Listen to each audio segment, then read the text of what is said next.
नमस्कार विद्यार्थी मित्रांनो LLB 3 इयर सीईटी 2025 चा जो रिझल्ट आहे त्याविषयीच एक नवीन अपडेट आलेला आहे.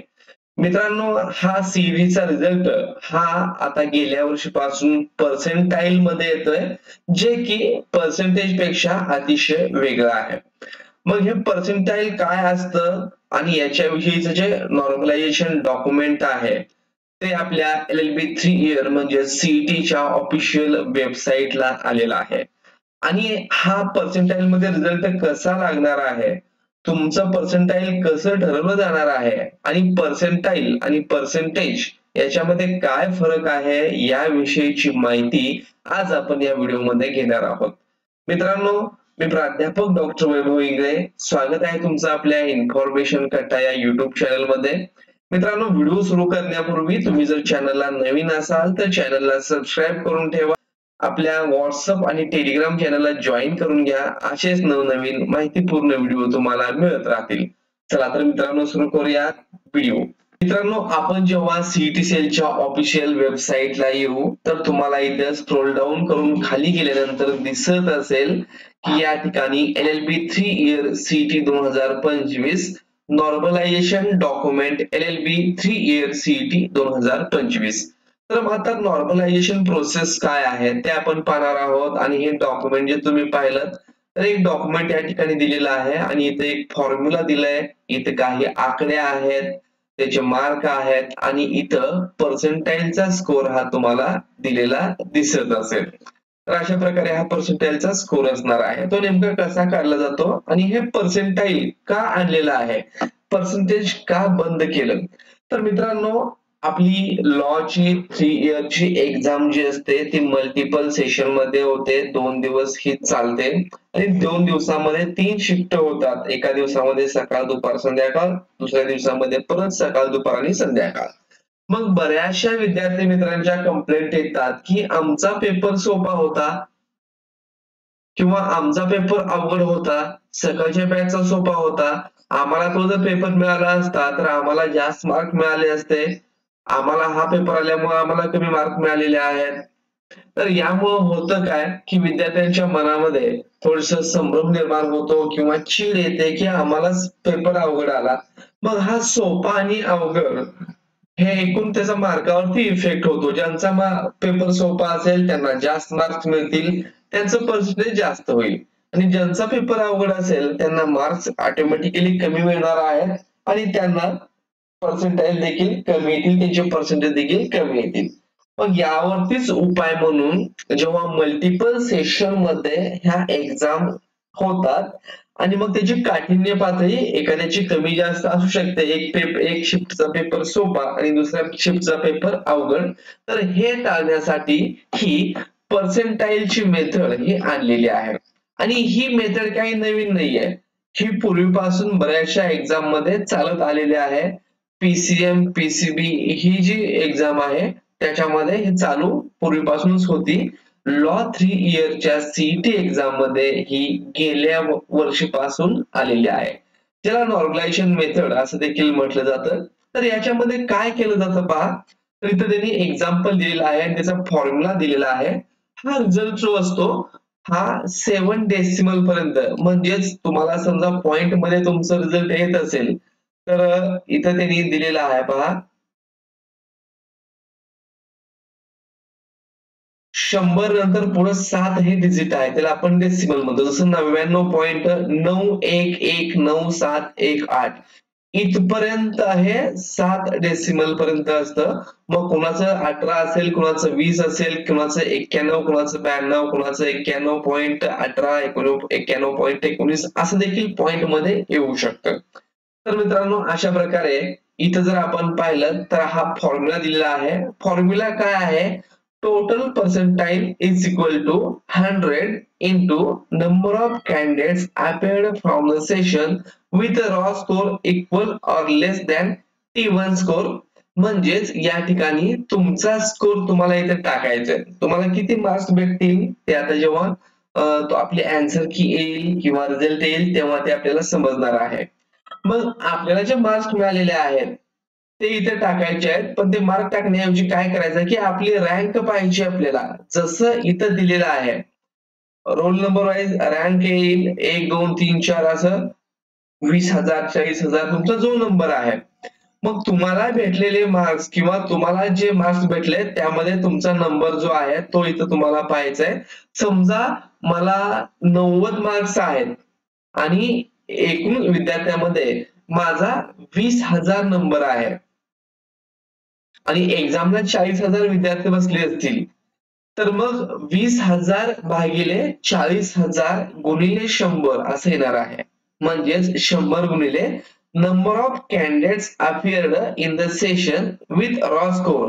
म्हणजे तुम्हाला जितकं स्कोर मिळालेला आहे तर तुमच्या एवढा स्कोर मिळालेले आणि तुमच्यापेक्षा किती विद्यार्थी कमी मार्क मिळवलेले आहेत तो आकडा इथे टाकायचा आहे. जसं की मी सांगितलं की समजा मी एका शिफ्ट मध्ये एक्झामला बसलेलो आहे आणि त्या शिफ्ट मध्ये 40,000 विद्यार्थी एक्झामला बसलेले होते आणि माझं रँक जे आहे त्यामध्ये असं जर आपण सिक्वेन्स लावला की सर्वात अगोदर 140 147 आणि मला 90 पडलेले आहेत, मग माझा नंबर येतो 20,000 आणि एकूण बसले 40,000. तर मी इथं वर टाकणार 20,000 भागिले त्याला 40,000 म्हणजेच total number of candidates in the session. तेच दुसऱ्या भाषेत तुम्हाला या ठिकाणी दिलेलं आहे. आता D1 मध्ये D1 म्हणजे पहिला दिवस, D1 म्हणजे पहिली बॅच. पहिल्या दिवसामधील पहिल्या बॅच मध्ये 150 विद्यार्थी अब्सेंट होते असं समजूया आपण. 2249 प्रेझेंट होते आणि टोटल 2399 विद्यार्थी होते. मग त्याच्यामध्ये हायेस्ट मार्क ज्या विद्यार्थ्याला आहेत ते 144 आणि लोवेस्ट 1 असं आपण पकडूयात. त्यानंतर त्याच दिवशी म्हणजे डे 1 मध्ये बॅच 2 मध्ये 186 विद्यार्थी अब्सेंट आणि 2272 विद्यार्थी बसले, तर टोटल झाले 2458. मग इथं मात्र काय झालं की 147 स्कोर गेला, म्हणजेच कदाचित त्यांचा पेपर सोपा असेल आणि लोवेस्ट 1 इथं होतं तर इथं 0 आहे. दुसऱ्या दिवशी काय झालं की फर्स्ट बॅच मध्ये हायेस्ट 141 आला. मग असं म्हणू शकता आपण की इथला पेपर आणखीन सोपा होता म्हणूनच त्या विद्यार्थ्यांना 149 पडले. आणि त्याच दिवशी दुसऱ्या दिवशी बॅच 2 ला 141 मार्काचा हायेस्ट आहे, म्हणजे यांचा पेपर या तिन्ही बॅच पेक्षा अतिशय अवघड होता असे ते विद्यार्थी म्हणतील. पण इथं काय होता, आता पेपर अवघड असला आणि सोपा असला तरी हा स्कोर नॉर्मलाइज होतो. म्हणजेच सोपा असेल त्यांना देखील आणि अवघड असेल त्यांना इक्वल वेटेज मिळतं. ते कसं त्यात आपण पाहूयात. तर आता बघा डे 1 मध्ये आपण पाहिलं सेशन फर्स्ट मध्ये 2249 विद्यार्थी प्रेझेंट होते, त्यामध्ये हायेस्ट स्कोर 141 आहे. तर मग पहिला जो विद्यार्थी असणार आहे 2249 भागिले 2249 म्हणजे पहिल्या विद्यार्थ्याला 144 मार्क आहेत, म्हणजे त्याचा 1 नंबर रँक आहे, म्हणजे त्याची रँक 2249 येणार आहे. टोटल विद्यार्थी 2249 म्हणून 2249 भागिले 2249 गुणिले 100 केलं तर आपण 100 एवढंच येईल. सेम तसंच हे सेशन 2 म्हणजेच बॅच नंबर 2 मध्ये 2272 विद्यार्थी बसले होते. हायेस्ट स्कोर 147 होता, म्हणजे पहिल्या विद्यार्थ्याला 147 पडले. तर मग आपण 2272 म्हणजे त्या विद्यार्थ्याचा रँक जे आहे फर्स्ट आहे म्हणून 2272 भागिले 2272 गुणिले 100 केला आपण. त्यानंतर तिसऱ्या बॅच मध्ये परत 149 मार्क होते, पहिल्या विद्यार्थ्याला 149 पडले, तर त्याला रँक जी असणार आहे ती 2216 म्हणजे जितकी तुमची वरची रँक असेल तितकं तुमचं जास्त इथं स्कोर असणार आहे. 2216 भागिले 2216 गुणिले 100 म्हणजे 144 मार्क पडणारा देखील 100% आले. 147 मार्क पडले असतील तरी 100% आले. 149 मार्क पडले तरी 100% आले. म्हणजे इथं 144 मार्क पडलेला विद्यार्थी असं म्हणू शकत नाही की मला माझा पेपर अवघड होता, किंवा हा विद्यार्थी म्हणू शकत नाही सेशन 4 मधला बॅच सेकंड मधला की माझा पेपर अवघड होता. 149 मार्क पडले तरी पर्सेंटाईल 100 झाले, 141 मार्क पडले तरी पर्सेंटाईल 100 झालेले आहेत. मग आता त्याच्या खाली हा सिक्वेन्स कसा जातो पहा, इथे एक टेबल दिलेला आहे. आता डे 1 बॅच 1 मधला फर्स्ट रँकचा विद्यार्थी म्हणजे ज्याची हायेस्ट रँक आहे, जिथं आपण हे पाहिलं होतं की त्याची रँक 2249 आहे. 2249 ह्या विद्यार्थ्यांची रँक भागिले एकूण विद्यार्थी 2249. आता दुसरा आपण पाहूयात की डे 1 मध्येच परत हा बॅच 1 डे 1 बॅच 1 आणि सेकंड नंबरचा विद्यार्थी त्याला देखील 144 समान मार्क पडू शकतात, म्हणून त्याचं देखील इथे पर्सेंटेज 100 आलं. दोघांना 144 mark, same day same batch, हा फर्स्ट रँकचा विद्यार्थी, हा सेकंड रँकचा, म्हणजे हायेस्ट फर्स्ट आणि सेकंड रँकचे दोघांना पण समान मार्क आहेत, म्हणून दोघांचं पर्सेंटेज झालं 100. तेच आपण डे 1 बॅच 1 मधला इथं तिसरा विद्यार्थी पाहूयात. बघा, डे 1 बॅच 1 आणि थर्ड रँकचा विद्यार्थी, याला मात्र मार्क 143 आहेत. इथं दोघांना 144 होते आणि इथं 143 आहेत. मग इथं काय झालं, पर्सेंटाईल 49.9119718. मग आता इथं काय केलेलं आहे, इथं 949 ऐवजी 947, कारण पहिले दोन विद्यार्थी याच्या वरती आहेत, 144 मार्क आहेत, म्हणून ते विद्यार्थी या 2249 मधून कट झाले. मग आता इथे काय येणार, 2247.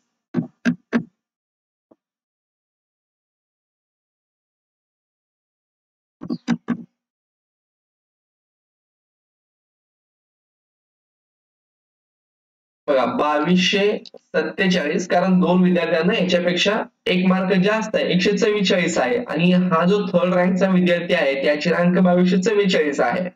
एक रँक म्हणजे सर्वात कमी मार्क्स असतात आणि हायेस्ट रँक म्हणजे तिथं मार्क जास्त असतात. आता 2247 भागिले एकूण विद्यार्थी किती, 2249, बरोबर किती झालं, तर 0.999107, त्याला गुणिले आता 100. तर आता बघा 99.91, तर हेच या ठिकाणी दिलेलं आहे, 99.91197118. याच्यानंतर चौथा विद्यार्थी असेल, त्याला जर 142 मार्क्स असतील तर परत इथले आकडेवारी चेंज होईल. वरचे 3 जण गेले, 144 वाले 2 गेले आणि 143 वाला तिसरा गेला, म्हणजे आता त्याची रँक असणार आहे ती 2246. परत 2246 भागिले 2249 गुणिले 100. मग आता समजा माझी रँक जर त्या ठिकाणी 2200 असेल, तुम्हाला मार्क किती आहेत त्यावर डिपेंड काहीच राहणार नाही, तुमची रँक आणि ते रँक मार्कानुसार ठरणार आहे. समजा एखाद्याची रँक 2200 आली, भागिले 2249 बरोबर 9782 गुणिले 100, तर हे झालं 97.82125338 हे तुमचं पर्सेंटाईल. तर असं सेम बॅच होणार आहे. तुम्हाला समजा या मार्क कमी असतील किंवा जास्त असतील काहीच फरक पडणार नाही. तुमचा रँक किती आहे, तुमच्यापेक्षा वर किती विद्यार्थी आहेत, अशा प्रकारे ही रँक ही हळूहळू कमी कमी होत जाणार आहे. तर मित्रांनो, यामुळे ही नॉर्मलायझेशन प्रोसेस आहे. तर इथं तुम्ही पाहत असाल की 144 मार्क पडले तरी 100 पर्सेंटाईल दिलेले आहेत, 147 मार्क पडले तरी 100 पर्सेंटाईल दिलेले आहेत. म्हणजे इथं आमचा पेपर अवघड किंवा आमचा पेपर सोपा असं म्हणण्याची काही गरज नाही. मग हे पर्सेंटाईल आणि पर्सेंटेज याच्यामध्ये हा फरक आहे. तर अशा प्रकारे जरी मल्टिपल सेशन मध्ये एक्झाम झाली असेल, तुमचा जरी पेपर आवड गेला असेल, तरी तुम्हाला इथं व्यवस्थित न्याय मिळू शकतो. तर मित्रांनो, ही नॉर्मलायझेशनची प्रोसेस तुम्हाला समजली असेल असं आशा करतो. आणि जेव्हा आपला रिझल्ट येईल, जेव्हा याचे आन्सर येईल, तेव्हा आपल्या चॅनलद्वारे तुम्हाला याविषयीची माहिती आणखी सविस्तरपणे दिली जाईल. हा रिझल्ट केव्हा येणार आहे, आन्सर केव्हा येणार आहे याविषयीचा व्हिडिओ आपण चॅनलला बनवलेला आहे, तो तुम्ही पाहिला नसेल तर पाहून घ्या आणि जेव्हा हा रिझल्ट आपल्याला येईल तर चॅनलला माहिती मिळून जाईल. धन्यवाद.